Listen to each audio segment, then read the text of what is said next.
Grind and heart to tie this series at 1. Did y'all catch that? If not, don't worry at all. Let me just rewind that for you. Yeah, that's right. You saw it. That was after the Memphis Grizzlies won Game 2 against the Warriors, and apparently Ja Morant was saying to Curry, "We're gonna have some fun." He told Curry, "We're gonna have some fun."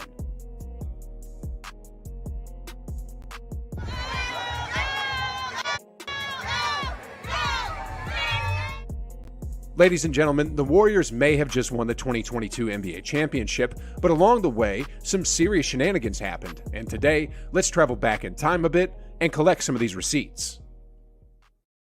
First off, let's start with the Denver series. Okay, this one really isn't a trash-talking one, and it was actually instigated by GP2, but it is hilarious nonetheless. It all started when Peyton blocked Nikola Jokic.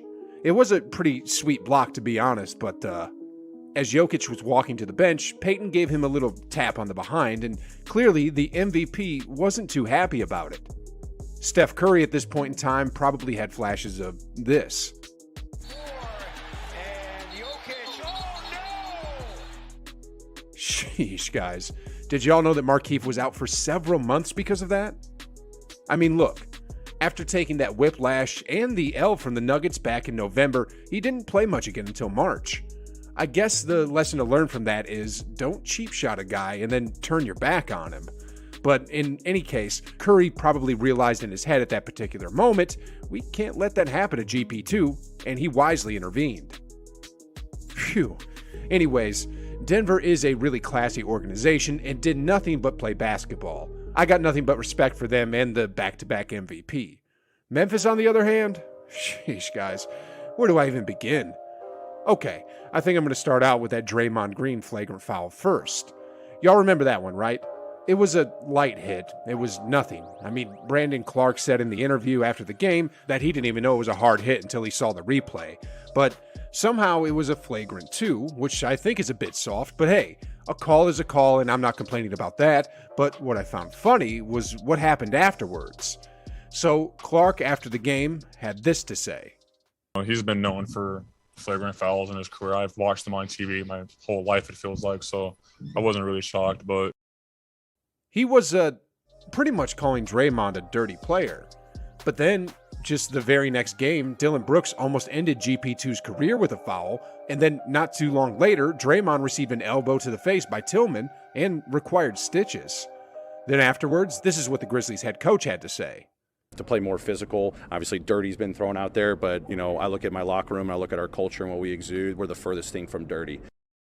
How are they going to call Draymond a dirty player, then do things like that, and then say things like that?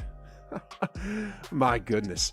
Anyway, the shenanigans with the Grizzlies doesn't end here either. Because after that Memphis Game 5 win, y'all remember this chant, right?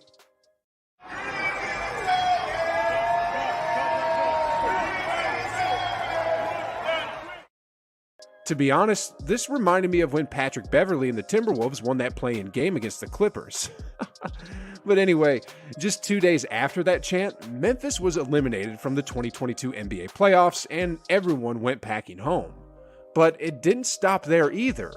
So earlier on in the season, after a regular season win, Brooks said something to reporters about sending Andre Iguodala back to the Warriors while the Grizzlies are building a dynasty. I mean, hear it for yourself. We all had the vision and he didn't, which is perfect. Send him back to the Warriors and let him. We were able to, create something like this and, keep building this dynasty. And then after the Grizzlies were knocked out of the playoffs, Brooks continued to talk, saying, "They know that we're going to come every single year. We're young and they're getting old, so they know we're coming every single year." Then, when Steph Curry was asked about Dillon Brooks and his comments, the 2022 Finals MVP had this to say. He said a lot of crazy things. He called himself a dynasty already, so you've got to figure. Steph has a really good point here. I mean, last season, the Grizzlies were bounced out of the first round. Then this season, they were bounced out of the second round. And here's Dillon Brooks calling themselves a dynasty? Sheesh, guys. I think Brooks uses the terms dynasty and a regular playoff team synonymously. Probably the same as when a certain person uses the words donate and pledge synonymously. Don't worry, guys. I'm not going to go that far. I'm going to keep this basketball related, and with that being said, let's go on to the next one. So, back to the Grizzlies for a second. On that same regular season where Dillon Brooks started going on his dynasty speech, his teammate Jaren Jackson Jr. also tweeted this: "Strength in numbers." He was essentially mocking the Warriors on their slogan, and Klay Thompson did see that tweet. And here's his response to it after they won the championship. There was this one player on the Grizzlies who tweeted strength in numbers after they beat us in the regular season, and it pissed me off so much. I can't wait to retweet that thing. Freaking bum. Sheesh, guys. This Grizzlies team, Morant trash-talked Curry, Dillon Brooks called themselves a dynasty, Jackson mocks the Warriors slogan, Brandon Clark calls Draymond dirty, then Brooks almost ended GP2's season, then Tillman elbowed Draymond to the point that he needed stitches, and then the Grizzlies head coach called themselves a clean team. And the funny thing about all this is they're probably going to get bounced out of the first or second round again next season. But anyway, let's move on to the Dallas series now. For the most part, Dallas was a clean team, but man, their head coach Jason Kidd is a bit crafty. Y'all remember that game where he told the dude to hit me when he was holding an ice and cola, which essentially gave the Nets a bit more time to talk things out? Well, I'm pretty sure that when the Warriors faced off against Dallas, Kidd was the main culprit behind this. Vacuums it in. Oh, and he threw it away. And see, that's the problem sometimes because, they're standing up. Sheesh, guys. You saw this, right? A member of the Dallas bench, wearing white, the same color as the Warriors jersey, was standing literally on the sidelines with his hands in the air like he was calling for the ball. As a result, Curry thought he was a Warrior in the corner and turned the ball over. In the very next game, a referee even told him to change his shirt. Can you change your color shirt? Yeah. Will you? I appreciate it. Yeah. Because it's the same color. But you know what? Jason Kidd probably told him, oh, sorry, and when I say him, I mean Theo Pinson. Kidd probably told Pinson to keep the shirt on because, look at that. Here he is again with the same white shirt. So then in the following games, he finally listens to the referee and changes his shirt color. I mean, look here. Look, guys, he listened to the referee and changed his outfit from white to black, but it wasn't a game where the Warriors were wearing black jerseys. That's got to be on purpose, right? But what a sneaky tactic that's on the borderline of cheating. Anyway, Jason Kidd also said this about the Warriors after the Mavericks' only win in Game 4. The biggest compliment we've gotten is that they got to play zone because they can't play us one-on-one, right? This is a championship DNA team. They're giving you a compliment that they can't guard you. It's pretty cool. They're on their feet, and their Warriors are going to the NBA Finals. Anyway, let's move on to Boston now.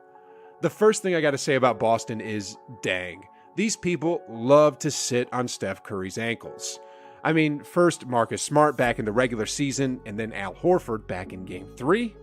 Oh my goodness, guys. Anyways, did y'all hear about that basketball rim thing they tried to pull off? Yeah, that's right. In Game 3 at the TD Garden, when the Warriors were warming up, they noticed something was off about the rim. I mean, they were practicing and something just felt different. Well, that's because something was different. The basketball that the Warriors were shooting at wasn't the standard 10-foot high rim. It was actually 2 inches taller, and when they measured it, it was confirmed. The technicians eventually fixed it, but a precious 20 minutes was taken away from the Warriors during their warm-up session. They say it was an accident, but you know, I know, we know that wasn't an accident. Sheesh, guys. In the 2022 NBA playoffs, there were cheaters. There were hostile bullies, and there were even trash talkers. Heck, I even got trash talked. But in the very end, the Warriors won their 4th championship in 8 years, and there's a lot of stuff I can probably say, but I think this sums all of it up pretty well.